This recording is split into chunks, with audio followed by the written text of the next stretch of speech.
콜레스테롤에 쫄지 마라 파트 2. 오키나와 주민의 수명이 줄어든 이유. 일본의 남쪽 끄트머리에 있는 섬 오키나와는 제2차 세계대전 이전부터 장수하는 지역으로 유명하다. 많은 사람들이 이 지역의 장수 비결을 궁금해했다. 시바타 박사도 이것을 궁금하게 여겼다. 그래서 장기간에 걸쳐 추적 조사를 실시했다. 당시 오키나와 주민이 장수하는 가장 큰 요인은 일본의 전국민이 고기 부족에 허덕일 때부터 고기를 많이 먹었고, 또 지방 섭취량이 전국 평균보다 하루 5g 정도 더 많았기 때문이다. 오키나와의 식생활은 여느 지역과는 많이 달랐다. 오키나와는 오랜 기간 동안 류큐 왕국으로 독립되어 있었기에 일본의 불교 교리에 따른 육식 금기의 관습을 따르지 않고 살아왔기 때문이다. 하지만 시바타 박사 외에 다른 연구자 그룹이 오키나와를 연구 조사했고, 그들은 오키나와 주민들의 장수의 비결이 채소와 콩, 쌀의 풍부한 섭취에 있다고 확신했다. 그리고 오키나와 주민의 비만도가 높다고 판단해 영양 지도를 실시했다. 그 결과 오키나와 현민의 지방 섭취율이 계속해서 줄어들어 결국 전국민 평균을 밑도는 수준까지 떨어지고 말았다. 그리고 이와 비례해서 평균 수명의 순위도 뚝뚝 떨어졌다. 그리고 2020년에는 남자의 평균 수명이 전국 43위까지 곤두박질 쳤다. 오키나와의 식생활을 배웠어야 할 판에 오히려 일본인의 조악한 식생활을 오키나와에 보급한 어이없는 일이 벌어졌던 것이다. 제2장 억지로 하는 다이어트 수명을 좀 먹는다. 건강한 노인과 기운 없고 아픈 노인의 차이는 어디에서 오는 걸까? 저자는 육류 섭취량의 차이가 가장 중요한 원인이라고 말한다. 후생 노동성의 조사에 따르면 70세 이상의 노인 5명 중 1명은 단백질이 부족하다고 한다. 하지만 저자는 그보다 더한 절반 이상이 단백질 부족일 것이라고 예상한다. 1980년을 전후로 제2차 세계대전 이후 30여 년을 지나오면서 경제는 윤택해졌고 식생활은 서구화되었다. 이와 더불어 고기 섭취를 줄이자는 풍조가 높아졌다. 당시 미국인은 하루 300g의 고기를 섭취한 데 비해 일본인은 70g을 섭취했다. 미국에서는 고기 섭취량을 줄이는 방향으로 식문화가 변해갔고, 고작 70g밖에 섭취하지 않던 일본인도 미국의 영향을 받게 되었다. 도표 13은 1890년 당시의 국가별 육류 소비량을 조사한 데이터이다. 호주는 111.6kg으로 이를 하루로 환산하면 306g이 된다. 일본은 3kg이니 하루 8g으로 그 차이가 확연하다. 당시 1890년에는 세계에서 처음으로 호주의 평균 수명이 50세를 넘어섰다. 그리고 이어서 고기 소비량이 많은 나라부터 수명이 늘어났다. 참고로 당시 일본의 평균 수명은 30세였고 50세를 넘긴 것은 1947년이 되어서야 이루어졌다. 지금은 세계 1위 장수국인 일본이 불과 75년 전만 해도 50세까지도 살지 못하는 단명국이었다. 일본인의 수명이 늘어난 이유는 다른 나라들과 마찬가지로 고기를 많이 먹게 되었기 때문이다. 1800년대에는 고기를 거의 먹지 않던 일본인도 메이지 시대에 들어서면서 조금씩 고기 소비량을 늘려갔다. 또 동물성 단백질 소비량이 늘고 식물성 단백질의 소비량이 줄어듦에 따라 수명이 조금씩 늘기 시작했다. 도표 15를 보면 100세를 넘긴 사람들은 국민 전체 평균보다 더 많은 단백질을 섭취하고 있음을 확인할 수 있다. 이처럼 동물성 단백질과 콜레스테롤의 충분한 섭취는 장수 노인들의 공통점이다. 콜레스테롤을 낮춤으로써 가장 많이 피해를 보는 대상은 노인들이다. 젊은 세대는 사실상 콜레스테롤을 낮춘다 해도 그리 큰 영향을 받지 않는다. 그러나 노인들은 상황이 다르다. 절대값이 떨어져 있기 때문에 몸과 마음의 건강을 유지하기 위해서는 콜레스테롤이 부족하면 안 되는 것이 절대 조건이다. 특히 생명과 직결한 병에 걸리지 않으려면 절대로 낮춰서는 안 된다. 노인들 뿐만 아니라 40대와 50대 사람들도 똑같다. 체력 저하를 자각하는 나이가 되었다면 콜레스테롤을 적극 섭취해야만 한다. 40에서 50대가 되면 콜레스테롤을 낮춤으로써 생기는 폐해가 심각해진다. 우울증에 걸리기 쉽고 발기부전이나 근육 감소증도 나타난다. 40대 무렵부터 증가하기 시작하는 이상 징후나 질병의 대부분은 콜레스테롤과 얽혀 있다고 해도 과언이 아니다. 낮출 필요가 없는 콜레스테롤을 일부러 약품을 써서 낮추는 것은 자폭행위라고 밖에 여겨지지 않는다. 인간은 콜레스테롤 없이는 생명을 유지할 수 없다. 왜냐하면 인간의 몸은 콜레스테롤을 재료로 만들어지기 때문이다. 인간의 몸은 60조 개의 세포로 이루어져 있다. 그 하나하나의 세포막을 만드는 재료가 바로 콜레스테롤이다. 남성 호르몬이나 여성 호르몬, 스테로이드 호르몬, 쓸개즙, 비타민 D도 콜레스테롤을 원료로 만들어진다. 즉 콜레스테롤은 몸을 이루는 구성 요소일 뿐만 아니라 몸이 정상적인 기능을 수행하도록 해주는 필수 불가결한 요소이다. 또한 사람의 몸의 모든 세포는 손상되거나 소멸한다. 그리고 이때 손상된 세포를 복구시키거나 소멸한 세포의 재생에 콜레스테롤이 사용된다. 그리고 나이가 들어갈수록 세포의 회복 또는 재생하는 횟수도 훨씬 많아진다. 체내에 콜레스테롤이 충분하면 재생에 충분히 사용되어 세포를 회복시키고 다시 만들어낼 수 있다. 세포가 회복하는데 신체는 대량의 콜레스테롤을 사용한다. 그리고 사용된 콜레스테롤을 보충하기 위해 다시 대량의 콜레스테롤을 만들어낸다. 나이가 들수록 콜레스테롤 수치가 높아지는 것은 이런 작용 때문이다. 그러므로 건강검진상의 콜레스테롤 수치가 조금은 높게 나오더라도 걱정할 필요가 없다. 그리고 콜레스테롤 수치는 암과도 관련이 있다. 콜레스테롤 수치가 높을수록 암에 잘 안 걸리고 낮을수록 잘 걸린다. 암은 면역력과 깊은 관계가 있고 면역력은 콜레스테롤과 관계가 깊기 때문이다. 콜레스테롤 수치를 낮춰서 면역 시스템의 작용이 약해지면 밖에서 침투한 적에게도 안에서 생긴 적에게도 대항할 수 없게 된다. 면역세포에는 림프구, NK세포, 대식세포 등의 다양한 형태가 있는데 이들 모두 콜레스테롤을 재료로 만들어진다. 콜레스테롤은 몸속에 160에서 180g 정도가 있는데 그 중에서도 뇌의 37%가 몰려있다. 뇌가 정상적으로 기능하고 정신적으로 활발하게 움직이는 것도 콜레스테롤이 충분해야 가능하다. 또한 행복 호르몬이라고 불리는 세로토닌을 운반하는 것도 역시 콜레스테롤의 역할이다. 콜레스테롤이 부족하면 세로토닌이 원활하게 운반되지 않아 마음이 불안정해진다. 콜레스테롤 수치가 낮은 집단의 사망 원인 중에서 사고와 자살이 많은 것도 이 때문이다. 제3장 지방은 당신을 건강하고 아름답게 만든다. 지방이 많은 음식을 먹으면 몸에 지방이 쌓이는 거 아닐까 하고 걱정을 하는 분들이 많다. 그러나 이것 또한 오해이다. 고기나 기름이 든 음식에는 콜레스테롤뿐만 아니라 중성지방도 많이 함유되어 있다. 중성지방은 소장에서 분해되어 킬로미크론이라는 물질로 변하는데 이것이 혈액 속으로 들어가면 지방 흡수가 억제된다. 살이 찌는 진짜 원인은 바로 탄수화물 등의 당질 때문이다.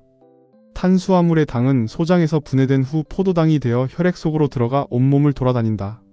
그리고 몸이나 뇌의 에너지로 사용이 된다. 하지만 당을 너무 많이 섭취했거나 운동량이 부족해 포도당이 다 사용되지 못하면 혈액 속에 남은 포도당은 중성지방으로 바뀌어 지방 조직으로 체내에 쌓이게 된다. 그러므로 콜레스테롤이나 지방이 함유된 음식을 먹어도 살이 찌지 않는다. 뚱뚱한 사람은 정말로 혈액이 끈적끈적할까? 중성지방이 1000mg/dl라고 하면 이 수치는 상당한 주의가 필요한 수준이라며 의사는 혈액이 끈적끈적한 상태라며 당장 살을 빼라는 경고를 할 것이다. 그러나 이것은 지나친 과장에 해당한다. 왜냐하면 1000mg/dl는 100ml의 물에 1g의 기름이 들어있는 것과 같은 상태이기 때문이다. 컵에 물을 반 정도 붓고 그 안에 스포이트로 10방울 정도의 기름을 떨어뜨린 상태라고 이해하면 될 것이다. 이 정도로 컵 안에 물이 끈적끈적해질까? 절대 그럴 리 없다. 중성지방이 문제가 아니라 진짜 중요한 것은 탈수 문제이다. 탈수로 땀을 너무 많이 뺐을 때 뇌경색이나 심근경색으로 쓰러지는 사람이 있다. 그러므로 중성지방보다는 탈수가 일어나지 않도록 주의하는 것이 중요하다. 중성지방의 기준치는 30에서 49mg/dl이고 150 이상이면 지질 이상으로 진단되어 약을 복용하라는 말을 듣게 될 것이다. 그러나 특이하게 수치가 아주 높은 경우가 아니고는 기준치를 조금 넘는 수준이라도 전혀 걱정할 필요는 없다. 콜레스테롤을 늘려 혈관을 지켜라. 일본인의 뇌출혈은 어떻게 감소했을까? 그 이유는 일본인의 혈관이 튼튼해졌기 때문이다. 식생활이나 영양 상태가 호전되면서 혈관이 잘 안 터지게 되었다. 제2차 세계대전이 끝난 일본에서는 1960년대까지는 혈압이 160mmHg 정도에서도 혈관이 터지는 사람이 많았다. 영양 상태가 좋지 않았고 단백질도 부족했기 때문이다. 하지만 지금은 혈압 200mmHg 정도에서도 혈관이 터지는 일은 거의 없다. 영양 상태 개선에 더해 혈관벽이 강화된 덕분이다. 그리고 혈관벽이 강화된 것은 콜레스테롤을 많이 섭취했기 때문이라고 볼 수 있다. 지금까지 의학계에서는 동맥경화를 방지하기 위해 콜레스테롤을 줄여야 한다고 주장했지만 사실은 정반대로 고기를 많이 먹고 콜레스테롤을 늘림으로써 혈관을 지켜야 하는 것이다. 참고로 저자의 혈압과 혈당도 밝히고 있다. 저자의 혈압은 전에는 220mmHg였으나 그때그때 약을 먹으며 170 정도에서 조절하고 있다고 한다.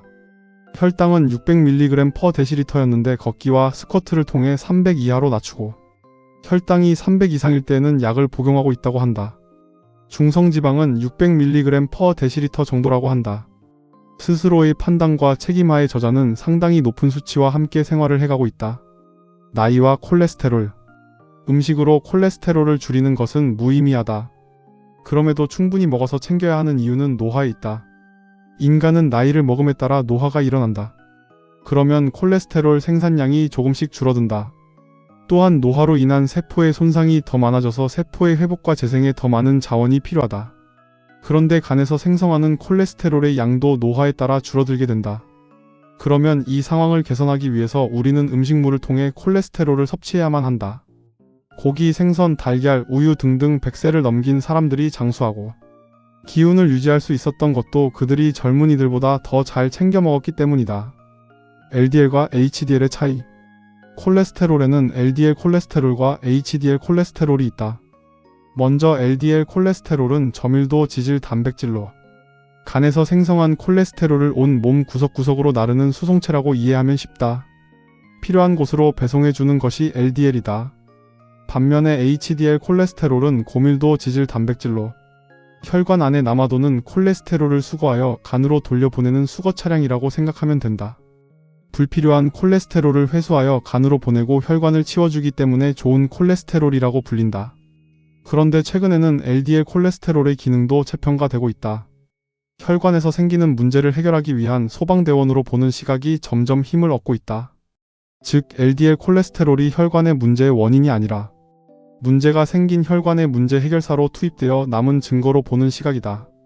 또한 동맥경화가 콜레스테롤 때문에 발생하는 게 아니라 혈관의 염증 때문에 발생한다고 보는 이론이 점점 힘을 얻고 있다. 이때 이 염증의 원인으로 지목되는 것이 당뇨병과 흡연이다.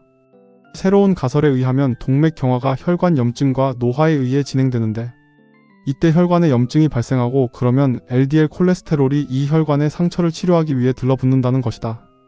제4장 의사와 약에 내 몸을 맡기지 말자. 프렌치 패러독스. 미국, 영국, 독일에서는 많은 사람이 심근경색으로 사망한다. 고기를 많이 먹기 때문에 콜레스테롤 수치가 높아져서 라고 한다.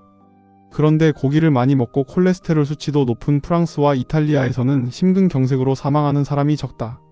미국의 3분의 1에서 2분의 1 정도에 그친다. 이 모순을 프렌치 패러독스라고 한다. 유력한 선로는 프랑스와 이탈리아 사람이 많이 마시는 레드 와인에 들어있는 폴리페놀의 항산화 작용이 심근경색을 억제한다는 설이다. 그러나 여전히 콜레스테롤과 지방은 혈관의 적으로 의심을 받는 처지이다. 여성과 콜레스테롤. 유럽에서는 여성에게 지질 저하제 관련 약품을 처방하지 않는다고 한다. 그 이유는 여성은 남성에 비해 콜레스테롤 수치가 높지만 심근경색에 걸리는 사람이 적기 때문이다. 여성이 폐경을 맞으면 여성 호르몬의 분비량이 줄어들기 때문에 콜레스테롤 수치가 조금씩 높아지는 경향을 보인다. 이는 몸을 지키려는 자연스러운 반응이므로 콜레스테롤 수치가 높아지더라도 그냥 내버려 둔다. 그러나 일본과 한국에서는 기준치 이상의 콜레스테롤 수치면 병으로 간주하고 약을 처방한다. 스타틴계 약물의 부작용. 대부분의 지질 저하제에는 스타틴 계열의 약제가 사용된다. 스타틴 계열은 콜레스테롤 등의 지질 이상 현상을 개선하고 심근경색의 위험을 줄이는 것으로 알려져 있다.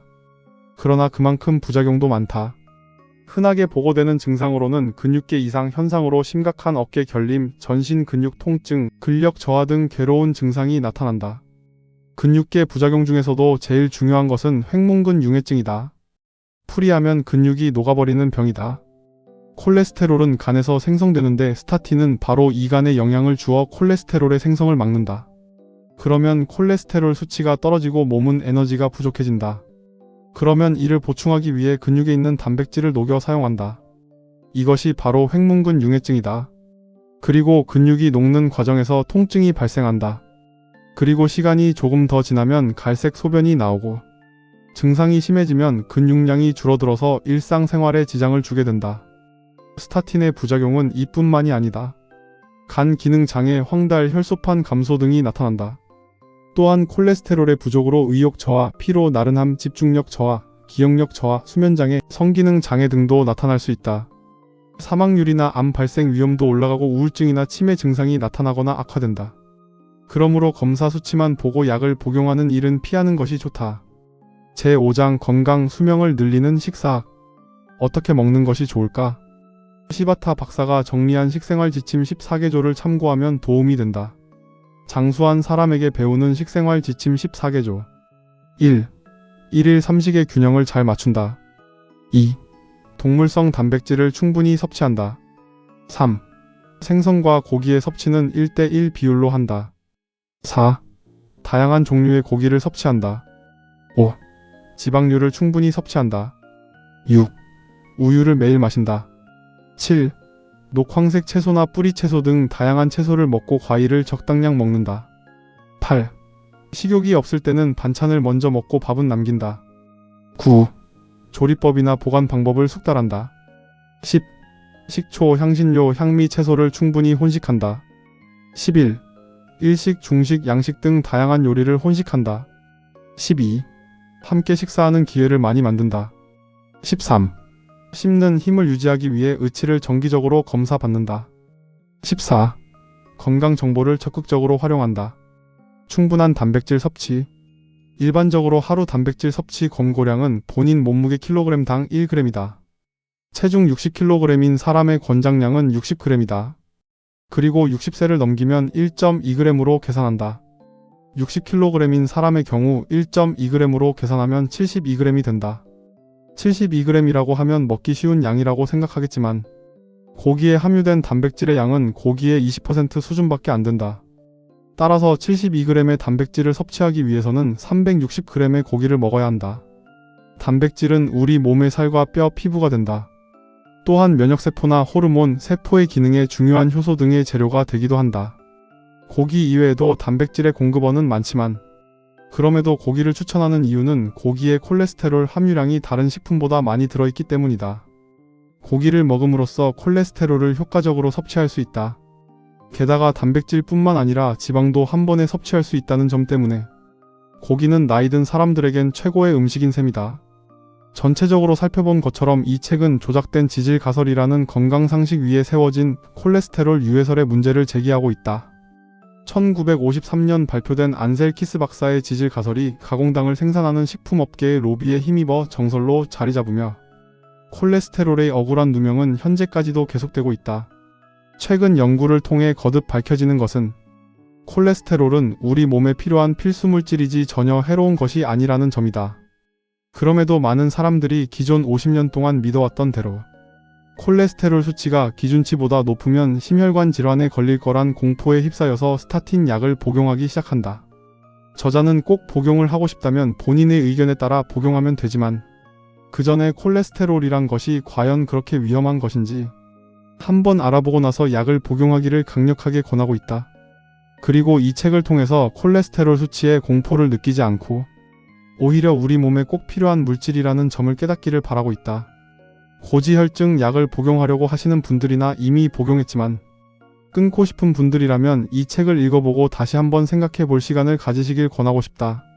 쉽게 설명되어 있어서 어려움 없이 읽을 수 있어서 나이가 많으신 분들이라도 읽기에 어려움이 없는 책이라 생각한다.